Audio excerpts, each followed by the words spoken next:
అందరికీ నమస్కారం. చార్ధామ్ యాత్ర వెళ్ళే వారికి రిజిస్ట్రేషన్ ఏ విధంగా చేసుకోవాలో చూద్దాం. మొబైల్‌లోనూ, కంప్యూటర్‌లో కూడా ఈ రిజిస్ట్రేషన్ చేసుకోవచ్చు. జాగ్రత్తగా చూడండి. చూసి మీ యొక్క యాత్ర రిజిస్ట్రేషన్‌ను పూర్తి చేయండి. ముందుగా మీ ఫోన్‌లోని గూగుల్ సెర్చ్‌లోకి వెళ్ళి Uttarakhand tourism dot GOV dot in online registration అని సెర్చ్ చేయండి. ఉత్తరాఖండ్ టూరిజం వెబ్‌సైట్‌లోకి వెళ్ళినప్పుడు లాగిన్ సైన్ అప్ అని వస్తుంది. అక్కడ క్లిక్ చేయండి.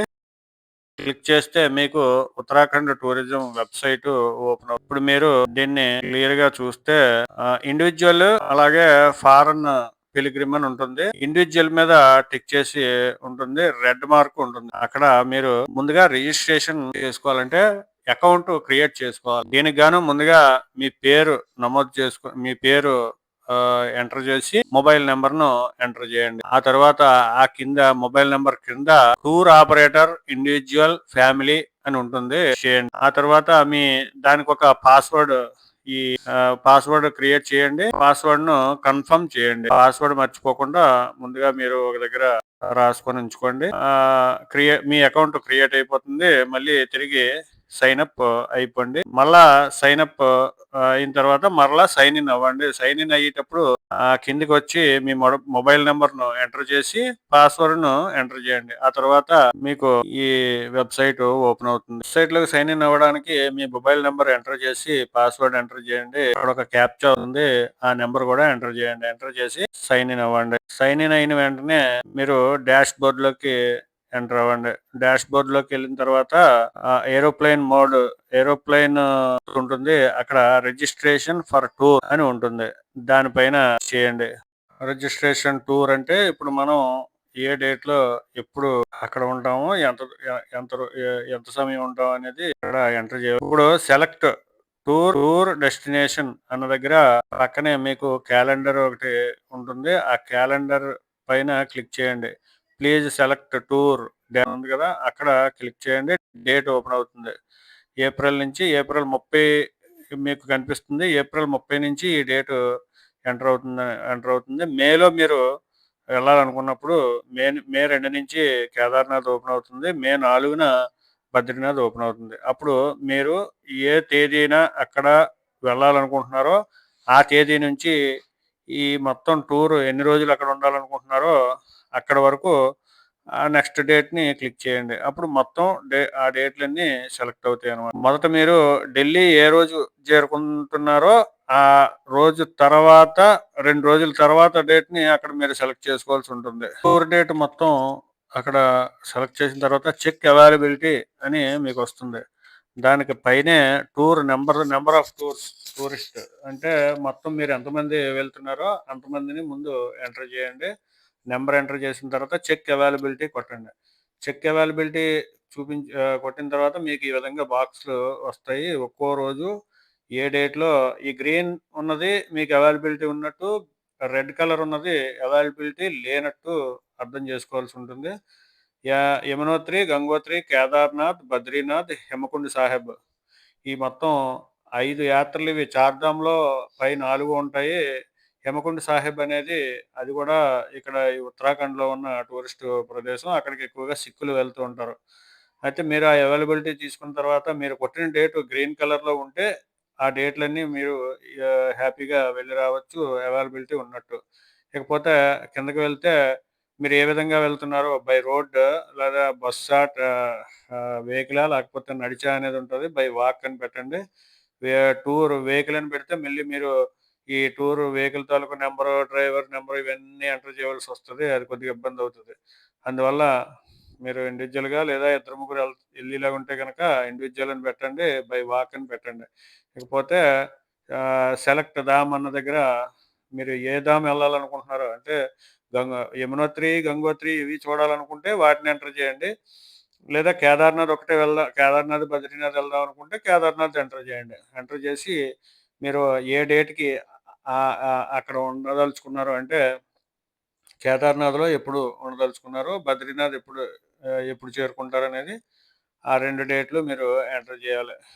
ఎంటర్ చేసిన తర్వాత మీకు ఓకే చేసి తిరిగి మళ్ళా సేవ్ చేయండి. ఆ కిందనే సేవ్ ఆప్షన్ కనిపిస్తుంది. సేవ్ చేయండి. మీరు ఏమి తొందరపడనవసరం అవసరం లేదు. మెల్లిగా ఆలోచించి చేయండి. ప్రస్తుతానికైతే యాప్ కరెక్ట్‌గా పనిచేస్తుంది. అవైలబిలిటీ కూడా ఉంది. అంటే మీరు ఏ డేట్‌న ఎళ్దాం అనుకుంటున్నారో ఆ డేట్ అవైలబిలిటీ కూడా ప్రస్తుతానికి కనిపిస్తుంది. ఇప్పుడు ఆధార్ కార్డ్ లింక్ చేశారు కొత్తగా. అందువల్ల యాప్ బిజీగా లేదు. అంటే చాలామంది ముందుగా ఏం చేస్తారంటే రిజిస్ట్రేషన్‌లు ఏదో పేరు మీద రిజిస్ట్రేషన్ చేసేసి వాళ్ళకిచ్చేవారు. ఇప్పుడు అదంతా బంద్ అయిపోయింది. కొత్తగా ఈ రిజిస్ట్రేషన్ ప్రక్రియలో మార్పు తీసుకొచ్చారు. అందువల్ల మీకు రిజిస్ట్రేషన్ ఆధార్ కార్డ్ ఉన్న వాళ్ళకి ఈజీగా అవుతుంది. ఈ సేవ్ చేసిన తర్వాత మళ్ళా తిరిగి ఆహ్, డాష్‌బోర్డ్‌లోకి వచ్చేసేయండి. డాష్‌బోర్డ్‌లోకొచ్చేసిన తర్వాత యాడ్ న్యూ టూర్ లోకి రండి. లేదా యాడ్ పిల్గ్రిమ్ అనే దగ్గరికి రండి. మీరు డాష్‌బోర్డ్‌లోకెళ్తే ఈ మొత్తం క్లియర్‌గా కనిపిస్తాయి. ఎన్నో ఆహ్, దగ్గర ఒక 8 ఆప్షన్స్ ఉన్నాయి. అందులో manage tour info, manage pilgrim, tourist అని చెప్పేసుంది. మేనేజ్ పిల్గ్రిమ్ టూరిస్ట్ అనే దాని మీద క్లిక్ చేస్తే యాడ్ న్యూ టూర్‌లోకొస్తాం. యాడ్ న్యూ టూర్‌లోకొచ్చిన తర్వాత యాడ్ పిల్గ్రిమ్ అవుతుందది. పిల్గ్రిమ్ ఇన్ఫర్మేషన్ మనం ఎంటర్ చేయవలసొస్తది. అక్కడ మన ఆధార్ కార్డ్ నంబర్ ఎంటర్ చేస్తాం. ఆధార్ కార్డ్ నంబర్ ఎంటర్ చేసి ఓకే చేస్తే మనకి ఓటీపీ వస్తుంది. మీ ఆధార్ కార్డ్ ఏ ఫోన్‌కైతే ఫోన్ లింకప్ చేసుందో ఆ ఫోన్‌కి మీకు ఓటీపీ వస్తది. ఆ ఓటీపీ ఎంటర్ చేయాలి. ఆ ఓటీపీ ఎంటర్ చేసిన వెంటనే మీకొచ్చిన ఓటీపీని దీనిలో ఎంటర్ చేస్తారు. ఓటీపీ ఎంటర్ చేసిన వెంటనే మీకు ఇంకొక న్యూ బాక్స్ ఓపెన్ అవుతది. అందులో మొత్తం డీటెయిల్స్ అన్నీ ఆల్రెడీ మనకి ఆధార్ కార్డ్‌లో ఏదైతే డీటెయిల్స్ ఉన్నాయో అవన్నీ ఫోటోతో సహా ఆటోమేటిక్‌గా ఇందులో కనిపిస్తాయి. చూడండి రిక్వెస్ట్ ఓటీపీ అంది. ఆహ్, రిక్వెస్ట్ ఓటీపీ కొట్టిన వెంటనే మనకి ఓటీపీ వస్తుంది. ఓటీపీ ఎంటర్ చేసిన వెంటనే ఆహ్, న్యూ విన్ ఈ రిక్వెస్ట్ ఓటీపీ అన్న తర్వాత ఈ విధంగా ఓటీపీ మీ ఫోన్‌కొస్తుంది. దాన్ని ఓకే చేసి ఆ ఓటీపీని మీరు తిరిగి ఎంటర్ చేయవలసి ఈ విధంగా ఓటీపీ మీరు రిజిస్ట్రేషన్ చేసే ప్రతి వ్యక్తికి అంటే ప్రతి పిల్గ్రిమ్‌కి ఒక్కో ఫోన్ నంబర్ ఎంటర్ చేయాలి. ఆ ఫోన్ నంబర్‌కే ఆధార్ కార్డు ఉన్ ఏదైతే ఉందో ఆ ఆధార్ కార్డ్ నంబరు తప్పనిసరిగా ఎంటర్ చేస్తే ఆ ఫోన్ నంబర్‌కి ఓటీపీ వస్తది. ఓటీపీ ఎంటర్ చేస్తే మీకు ఆటోమేటిక్‌గా మనం ఏదైతే సమాచారం నింపవలసి ఉంటదో ఆ సమాచారం అంతా కూడా ఆటోమేటిక్‌గా ఫిల్ అవుతదనమాట. గతంలో అలా ఉండేది కాదు. మనమే అన్నీ నింపుకోవాల్సొచ్చేది. ఏజు, జెండరు మొత్తం అడ్రెస్, ఈమెయిల్ ఇవన్నీ. ఇందులో ఈమెయిల్ గూడా ఉంటది. ఈమెయిల్ ఉంటే నింపండి. మీ ఈమెయిల్‌కి మొబైల్ నంబర్ ఒకటి నింపాల్సుంటుంది. మొబైల్ నంబర్ నింపండి. అదే విధంగా సిటీ అన్నదొకటి ఆటోమేటిక్‌గా ఉండదు. డిస్ట్రిక్ట్ ఉంటది గానీ, సిటీ ఉండదు. సిటీని గూడా నింపండి. మిగతా డేటా అంతా ఆటోమేటిక్‌గా మీకు అందులో ఫిల్ అయ్యి వచ్చేస్తది. ఆధార్ కార్డ్ లింకప్ చేశారు కాబట్టి. ఫోటో గూడా అదే ఆధార్ కార్డ్‌లో ఏదైతే ఉందో అదే గతంలో ఈ విధంగా ఉండేది గాదు. ఏదో గుర్తింపు కార్డు ఎంటర్ చేసేవారు. గుర్తింపు కార్డు అనంటే ఐడెంటిటీ ప్రూఫ్ అనంటే ఏదో ఒకటి పెట్టేవారు. ఇప్పుడు ఆ ఆప్షన్ లేదు తీసేశారు. ఆధార్ కార్డ్ ఒకటే పెట్టారు. మ్యాండేటరీ ఇది చాలా ఈజీ ప్రక్రియ. ముందుగా మీ దగ్గర ఆధార్ కార్డ్ అనేది పెట్టుకోండి. అదొకటుంటే ఆటోమేటిక్‌గా ఈ ప్రక్రియ పూర్తవుతది. ఇప్పుడు ప్రస్తుతానికి ఇది ఈజీగా జరుగుతుంది గాబట్టి మీరు ఎప్పుడెళ్ళాలనుకున్నారో ముందుగా నిర్ణయించుకొని ఆ డేట్‌ని పెట్టుకోండి. ఎవరెవరియి ఉండాలంటే ఆహ్, లాగిన్ అయ్యే రిజిస్ట్రేషను ఒక నంబర్ మీద రిజిస్ట్రేషన్ అవుతది. దానిలో మిగతా వాళ్ళందరియి చెయ్యొచ్చు. ఆ లాగిన్ మీదే. ఈ విధంగా లాస్ట్‌నొస్తది. మీకు ఎవరిది మీరందరూ మీరు ఎంతమంది బయలుదేరుతున్నారో వాళ్ళ మొత్తం డేటా అంతా ఫిల్ చేసిన తర్వాత ఈ విధంగా డౌన్‌లోడ్ ఆప్షన్ వస్తది. డౌన్‌లోడ్ ఆప్షన్ మీద క్లిక్ చేస్తే మీ యొక్క సర్టిఫికేట్ అనేది డౌన్‌లోడ్ అవుతుంది. ఈ విధంగా మొత్తం అందరియి ఎంతమందియి అయితే అంతమందివి మీరు డౌన్‌లోడ్ చేసుకోవచ్చు. ఈ విధంగా ఉంటది ఈ సర్టిఫికేట్. ఈ సర్టిఫికేటు మీరు అక్కడికి మీ ఆధార్ కార్డ్‌లో ఉన్న డేటా ప్రకారం ఇందులో ఆటోమేటిక్‌గా డౌన్‌లోడ్ అవుతుంది. ఒక సిటీ అనే దాన్ని మాత్రం మీరు నింపాల్సుంటుంది. ఇకపోతే మనకి ఎమర్జెన్సీ కాంటాక్ట్ నంబర్ ఒకటి నింపుకోవాలి. మనకి ఏదైనా ఒక అదర్ నంబర్ ఒకటి నింపండి. ఎమర్జెన్సీ కాంటాక్ట్ పర్సన్ ఎవరనేది కూడా మనకి రిలేషన్‌షిప్ ఏంటనేది నింపాలి. ఇకపోతే దీనిలోని ఆరోగ్య పరిస్థితులకు సంబంధించి మెడికల్ కండిషన్ ఏ విధంగా ఉన్నదనేది అది కూడా నింపవలసి ఉంటుంది. దానిలోని నాట్ అవైలబుల్ అనేది కూడా ఎన్ఏ అని ఉంటది. అది కూడా నింపొచ్చు. మీకేదైనా సమస్య ఉంటే అది నింపండి. లేదంటే అక్కర్లేదు. ఎన్ఏ అన్న దగ్గర టిక్ చేయండి. ఆ తర్వాత వెంటనే ఒ ఒక ఒకవేళ మీరు డాక్టర్ అయినట్టుగా అయితే గనక ఐయామ్ ఎ డాక్టర్ అని చెప్పేసి ఉంటది. అది కూడా క్లిక్ చేయండి. అంటే అత్యవసర పరిస్థితుల్లో ఈ యాత్రికుల్లో ఎవరెవరు డాక్టర్లున్నారనే దానికోసమని ఆ ఆప్షన్ పెట్టారు. గతంలో కూడా ఉంది ఇది. ఇకపోతే మీరు బై వాక్ మీరు ఏ విధంగా ఎళ్తారనేది ముందుగానే మనం ఫిల్ చేసాం కాబట్టి బై వాక్ అని వస్తది.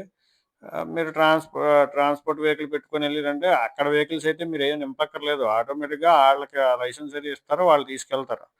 మనం వెళ్ళేదంతా బై వాక్ అనే పెట్టాలి. అప్పుడు మనకి ఏ సమస్య ఉండదు. ఇదంతా నింపిన తర్వాత సెల్ఫ్ డిక్లరేషన్ మీద క్లిక్ చేసి ఫినిష్ క్లిక్ చేయండి. దీంతో మీ రిజిస్ట్రేషన్ ప్రక్రియ పూర్తవుతుంది. ఆహ్, ఈ ఫినిష్ అని కొట్టిన వెంటనే ఆటోమేటిక్‌గా మీ ఏదైతే రిజిస్ట్రేషన్ సర్టిఫికేట్ ఉందో, రిజిస్ట్రేషన్ సర్టిఫికేట్ ప్రిపేర్ అయిపోయి డౌన్‌లోడ్ అయిపోతుంది. డౌన్‌లోడ్ అని వస్తది. డౌన్‌లోడ్ మీద క్లిక్ చేసి మీరు యాత్రా సర్టిఫికేట్‌ని డౌన్‌లోడ్ చేసుకోవచ్చు. మీరు అక్కడికెళ్ళిన తర్వాత ఈ రిజిస్ట్రేషన్ సర్టిఫికేట్‌ని చూపిస్తే వాడొక టోకెన్ ఇస్తాడు మనకి. ఆ టోకెన్ తీసుకొని పైకెళ్ళిపోవచ్చు. ప్రతి దగ్గర జరిగేది ఇదే. మీకు తప్పనిసరిగా చూసేది కేదార్‌నాథ్‌లో చూస్తారు. బద్రీనాథ్‌లో పెద్దగా అవకాశం ఉండదు నాకు తెలిసి. నేను కేదార్‌నాథ్ వెళ్ళిన 3 సార్లులో కూడా ఒకసారి మాత్రం అది చెక్ చేశారు. ఏదేమైనా రిజిస్ట్రేషన్ చేసుకొని వెళ్తేనే యాత్ర సుఖంగా జరుగుతది. లేదంటే అక్కడ ఇబ్బందులు పడవలసొస్తది. అక్కడ ఆఫ్‌లైన్‌లో రిజిస్ట్రేషన్ అనేది చాలా కష్టంతో కూడుకున్నది. మీరు అక్కడికెళ్ళి ఆఫ్‌లైన్‌లో రిజిస్ట్రేషన్ చేద్దాం అనుకుంటే చాలా ఇబ్బందులు పడతారు. ఎందుకంటే భారీ, భారీ లైన్‌లుంటాయి. అక్కడే మన సమయం అంతా వేస్ట్ అయిపోతుంది. చేతిలో మొబైల్‌లోని మనం చేసుకునే ఆప్షన్ ఉన్నప్పుడు ఇక్కడ చేసుకొని వెళ్ళడమే సరియైన పద్ధతి. దీన్ని మీరు గమనించండి. మీకేదైనా సందేహం ఉంటే మెసేజ్ కామెంట్ చేయండి. దానికి సమాధానం తప్పనిసరిగా ఇస్తాను. రిజిస్ట్రేషన్ ప్రక్రియ ఒకటికి ఆలోచించి జాగ్రత్తగా చూసి చేయండి. చాలా ఈజీ ఇది. అలాగే డెస్క్‌టాప్‌లోని కంప్యూటర్‌లో కూడా మనం చేసుకోవచ్చు. ఇదే మన రిజిస్ట్రేషన్ సర్టిఫికేట్. ఈ సమాచారాన్ని మరింత మందికి షేర్ చేయండి. లైక్ చేయండి. కామెంట్ చేయండి. జై శ్రీ కేదార్. జై శ్రీ